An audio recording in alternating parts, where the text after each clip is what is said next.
Assalamualaikum warahmatullahi wabarakatuh. Perkenalkan, nama saya Rizky Ariana Sulman, NIM 119118, kelas HKID. Di sini saya akan sedikit menjelaskan materi tentang politik dan kekuasaan politik. Yang kedua ada sistem pemerintahan pada masa Khulafaur Rasyidin.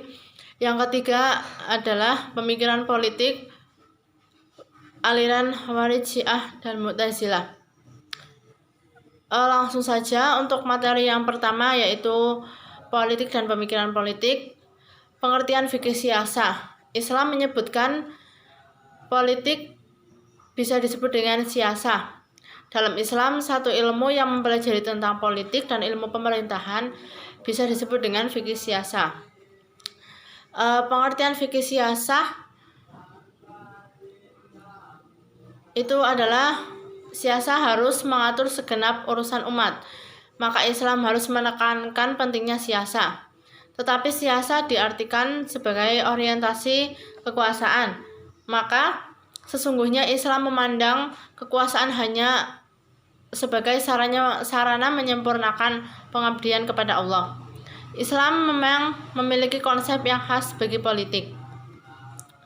Ruang lingkup fikih siasah ada 3. 1. Fikih Al-Mawardi, yang kedua Ibnu Taimiyah, yang ketiga Habs al-Syirki. Imam Al-Marwadi, antara lain ada politik perundang-undangan, yang kedua politik moneter, politik peradilan, politik peperangan, dan terakhir ada politik administrasi.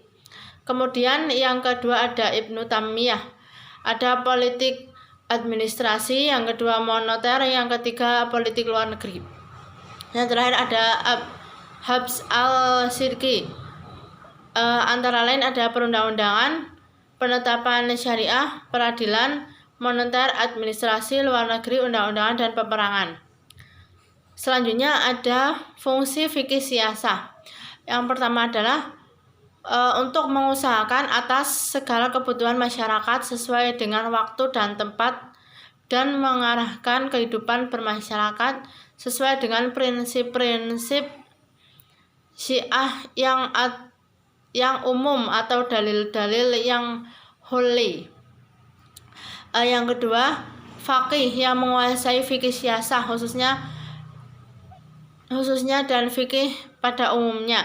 Kehendak Syiah sekalipun tanpa undang-undangan buatan manusia.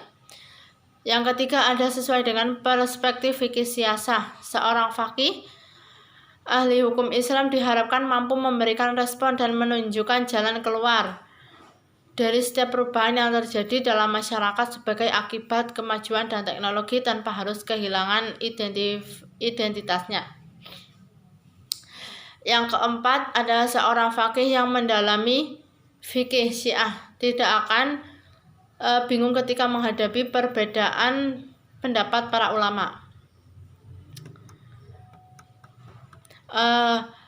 Gagasan mengenai pemilahan kekuasaan dalam konteks fikih siasah secara implisit dapat ditelusuri dalam Quran surat An-Nisa ayat 58. Selanjutnya, materi yang kedua ada sistem pemerintahan pada masa Khulafaur Rasyidin. Yang pertama ada Abu Bakar. Selanjutnya, reputasi beliau yang gemilang diantaranya adalah yang pertama instruksinya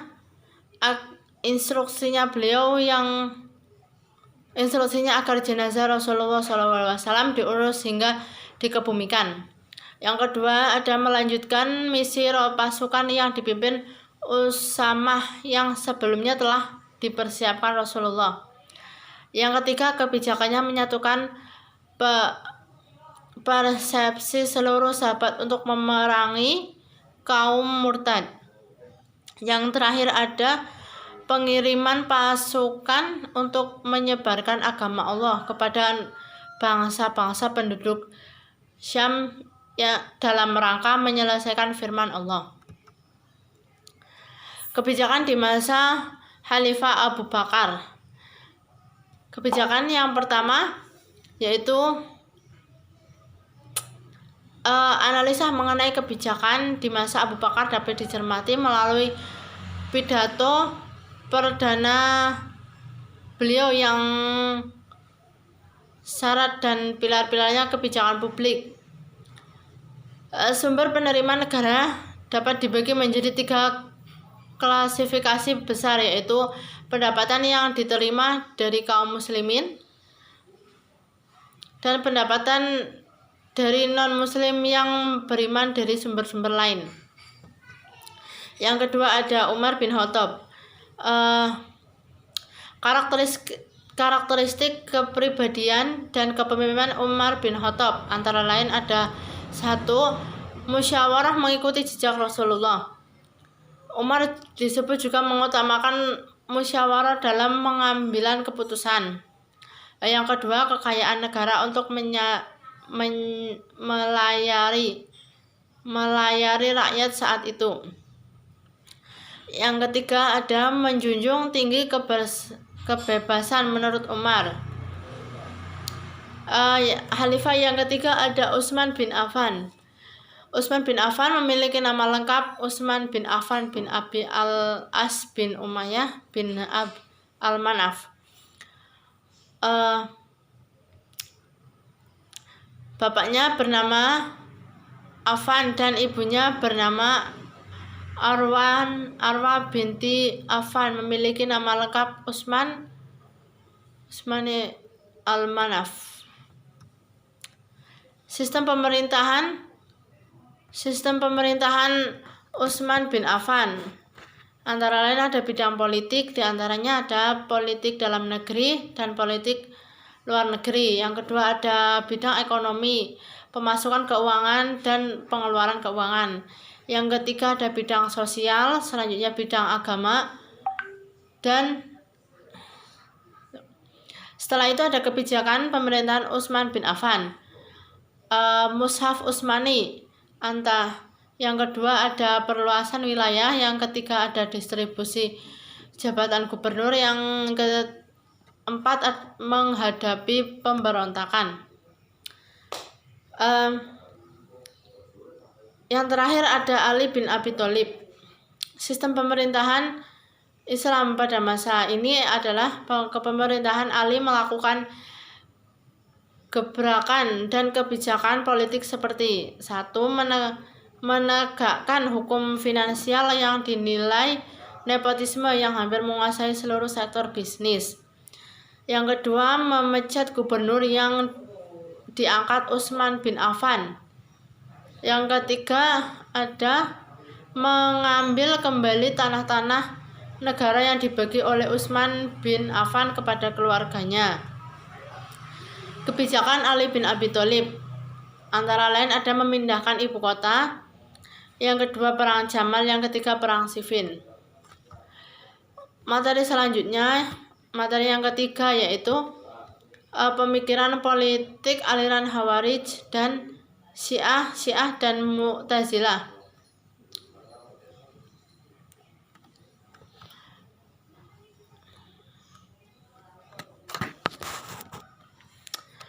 Perkembangan aliran Khawarij berarti orang-orang yang pergi keluar atau memisahkan diri.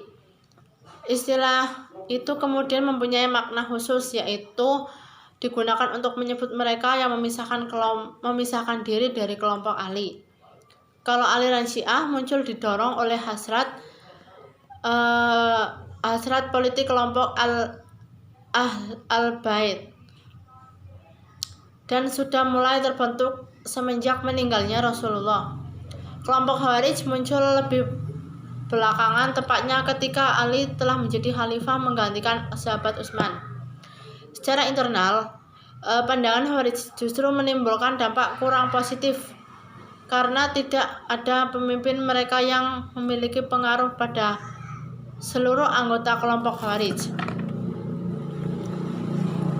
Cara pemikiran politik pada masa Khawarij.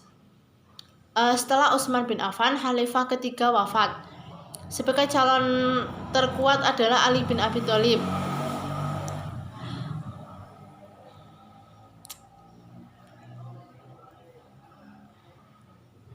Tanggal 24 Juni 656 Hijriah, bertepat di Masjid Madinah, beliau meresmikan menjadi khalifah keempat.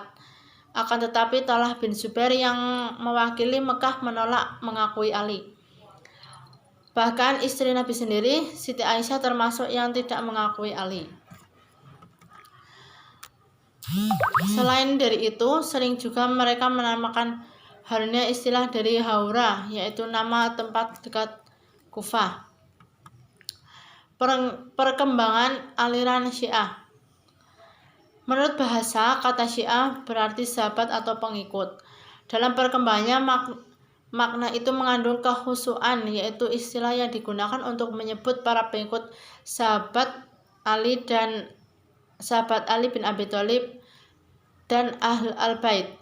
Menurut Al-Syahrastani, sebagaimana dikutip, Syiah adalah nama bagi mereka yang menjadi pengikut Ali dan meyakini bahwa keinginan kekhalifahan itu melalui proses wasiat. Akidah yang menopang keberagaman kaum Syiah berproses pada imamah, kecintaan pada imam sebagaimana petunjuk bersifat maksum. Corak pemikiran politik Syiah. Pada saat terjadi peperangan yang dihadapi oleh Sayyidina Ali seperti Perang Jamal dan Perang Siffin, kemudian Nahran melawan kaum Khawarij dan membunuhnya atas Al-Husain bin Abi Thalib, telah mempersatukan kaum Syiah, menciptakan sikap yang keras dan tajam, sehingga mereka menuangkan ideologi mereka dalam satu acuan yang jelas.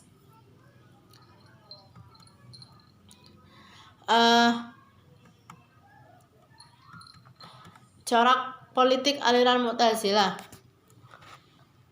Aliran ini mempunyai 5 prinsip yang sering disebut dengan al-usul al-khamsah, yaitu sebagai antara lain adalah al-adl atau keadilan Tuhan. Allah tidak menciptakan perbuatan bagi makhluknya, baik perbuatan benar maupun salah. Yang kedua ada al-wa'du dan al-wa'id, yang artinya janji ancaman. Mereka meyakini bahwa janji Allah akan diberikan pahala serupa surga bagi yang melakukan kebaikan, dan sebaliknya, jika melakukan keburukan maka Allah mendapatkan ancaman dosa, yaitu siksaan di neraka. Yang ketiga, amar ma'ruf nahi mungkar. Aliran ini berpendapat amar ma'ruf nahi munkar sebagai bentuk kontrol sosial yang wajib dilaksanakan. Selanjutnya yang keempat ada at-tauhid atau pengesaan Tuhan. Aliran ini berpendapat Tuhan itu harus disucikan dan segala sesuatu yang dapat mengurai keesaannya. Yang kelima ada al-manzilah bina manzilatain atau posisi di antara dua posisi. Merupakan ajaran dasar dalam aliran Mu'tazilah, di mana ajaran ini meyakini bahwa orang yang melakukan dosa besar adalah di antara dua posisi, yaitu antara kafir dan muslim.